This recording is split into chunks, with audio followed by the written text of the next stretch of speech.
أنا الآن في 29. في 19 قالت لي صديقتي أنها لن تنساني أبدا. في 20 أضعت إيماني وعثرت على صديق عمري. في 21 سرنا مسافات طويلة جدا، ساخرين من كل أفكار الآخرين. في 22 أدركت أن تشييد اليوتوبيا العامة لا يمكنه أن يعوض انهيار العوالم الشخصية.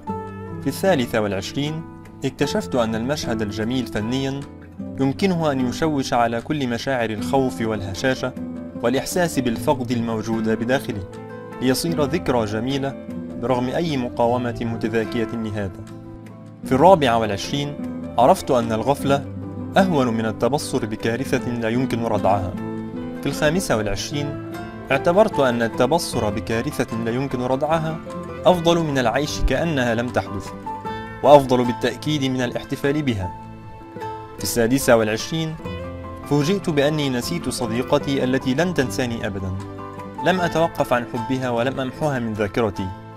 نسيتها كما نسيت ما كنت أدرسه في الجامعة ل5 سنوات بشكل كامل، وأربكني ذلك أكثر مما أسعدني. في 27 أحببت أجمل فتاة في العالم، كأنني أتذكر ما نسيت، وعرفت أن الحماقة المندفعة تظل رغم كل شيء أكثر رزانة من الحكمة المتأخرة عديمة الجدوى.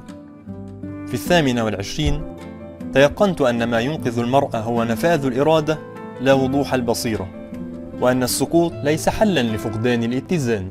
في 29 وبعد كل هذا لا أظن أنني أتمتع بأي حكمة زائدة عن فتى 19. كنت شابا ذكيا يمكنني حتى التباهي بذلك، لكن على الأقل لا يمكنني الادعاء أن الزمن قد مر سريعا، ولعل في هذا بجوار حبي مكمن طمأنينتي الخافتة. لقد تجرعت ما مر من زمني كاملا وبتبصر حاد، على ما إذن يمكن أن أندم.